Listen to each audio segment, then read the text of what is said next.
The fastest way to get gems in Stick or Legacy. They're right by completing campaign mode.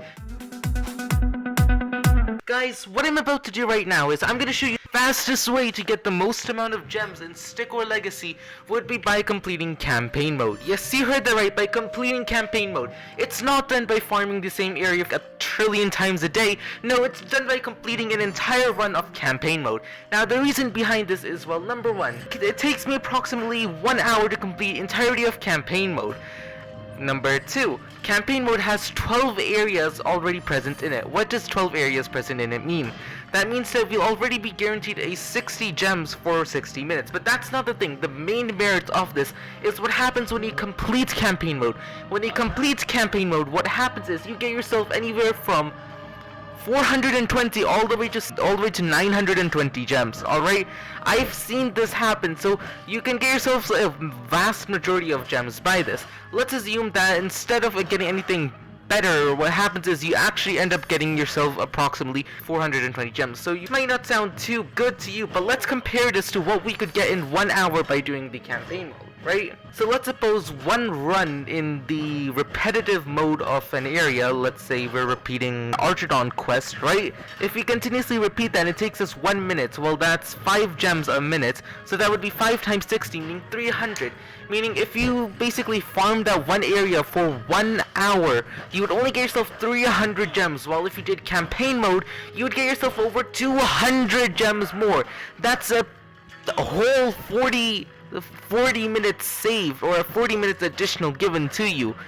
But another thing on top of this, what I'd say is we're only talking about gems. We aren't talking about what we'd get from the chests. Now, chests can be a huge asset because they can give you like 700 gems above for a single chest, but that's a rare chance. Most chests might just give you rewards 10, 20, sometimes 100 gems. So if you're looking at just the basis of gems, what I'd say is that the best area to go to would be to complete campaign mode all the way over, right? That would probably be one of the best ways to get yourself gems. Now, that's only considering gems, but if you consider chests, from doing the campaign mode, you only get yourself 1 chest. But by repeating the same area twice in the Archidon area, you get yourself 9 chests, which is a possibility of getting yourself a maximum, which is 9 times 750 gems, which you don't need a rocket scientist to solve that, but that would be an insane amount, but it probably won't happen because you'd need a lot of luck for that. So basically from chests, yeah, I'm not going to count chests, I'm basically only going to count gems. And if you count gems, campaign mode is the best way to go. But if I would say it, there's no choosing between these modes. They both are good, meaning you can vary between them. But if you're looking solely for guaranteed gems, then do campaign mode. If you're looking for gems and a chance of getting additional gems, well, do the Archidon way. Right now, if you're wondering what the Archidon way is, you can check out this video over here. It basically shows you what to do. You can do it in 1 minute and you get 5 gems per minute.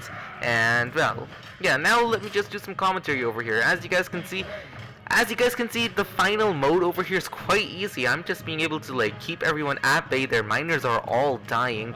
Anyways, let's just go around over here and keep them in a constant siege while we build our Magi Kill army. Fun fact, Magi Killed are literally the only thing which you'll need to win in this mode. I can tell you they're pretty OP. And we just killed their last miner.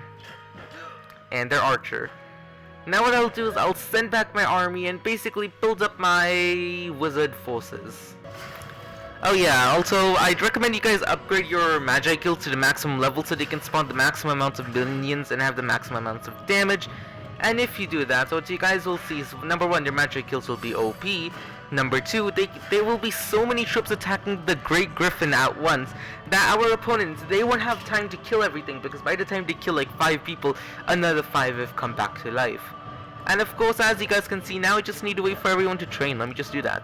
In the meantime, I might actually take out the statue myself. You might want to do this, because the reason, if you do this, what you guys will see is you'll actually save your troops from 1 additional attack, which might be pretty good. Now, of course, while you want to attack the statue right now, the reinforcements will come. So you want to wait for your reinforcements to attack. Yeah. The reinforcements might be the only problem, but as you guys can see, in this case, I'll need my entire army to go forth and attack so we can actually get stuff. And of course, I will send my miner back over there. As you guys can see, once the Magi Kills just come in, everything's over for our opponents. They're just gonna get destroyed by that amount of damage we're doing. just turned into a how to defeat the final mode type guide. And as you can see, we're not even losing troops at this point. So of course what you want to do is you want to kill their Magi kills or any troops who can deal large area damage, because they're the highest level of threats, I'd like to say.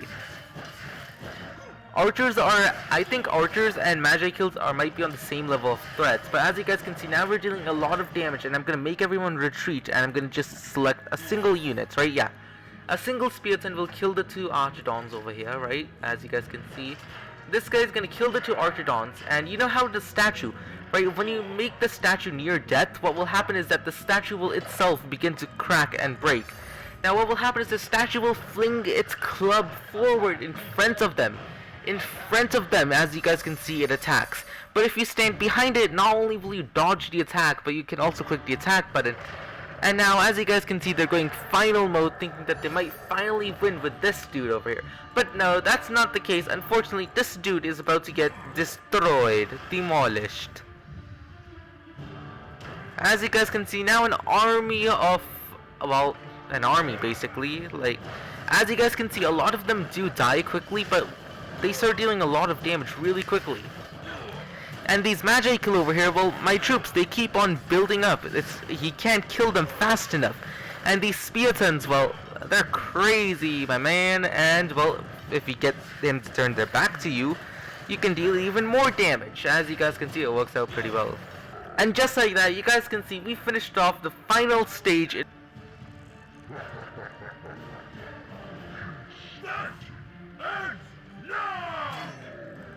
This is now? What? Anyways, as you guys can see, that guy's dead, and it took us a grand total of approximately only... okay, well, we didn't get the amount of time it took, but as you guys can see, we did get ourselves a lot of gems, and as you can see, it totaled up to about approximately 428. Now, that's 8 gems over my 420, but as you guys can see, it went pretty well.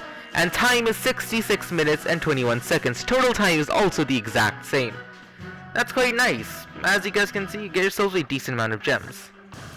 Now, another thing which I'd recommend you guys do is, if you're going to repeat the strategy, what I'd recommend is, once you've done that, build up your mode and go into Area 6 over here, right? You guys see Area 6? Battle in that area. And the reason behind that is that you will get yourself the Sword Rat Vampire skin. Now, the reason why I'm saying get the Sword Rat Vampire skin is because once you get it, what you will do is you'll see that you'll receive gems whenever you complete it next in your next campaign modes. So basically, you can farm the area for a large amount of gems, like you might get 750. I haven't tried this. Now, you might be wondering, is the Endless Dead worth it? Well, let me tell you right now, it's not, because it takes approximately 2 minutes, it gives you 10 gems, so it's the exact same. So if you just want to, it's not worth it, because you even get yourself less stars. So whatever you do, do not go for the Endless Dead, as it's less worth it, it gives you less stars, and it actually requires a lot more gems to even, make decent progress in this. You might need healers and stuff. So yeah, guys, I think I'm going to end off the video over here. As you guys can see, I gave you a comprehensive guide on how to get yourselves, how to get yourselves gems in Stick or Legacy, the fastest, best way to get it. And that's all for this video. I hope you guys enjoyed it. If you did, please do hit that subscribe button. It'll really help out this Rampaging Rabbits. And, well, I'll give this video a like button, share it with your friends who are also struggling on getting gems. And I'll be seeing you all next time. The Rampaging Rabbits, out to cause some chaos. Bye!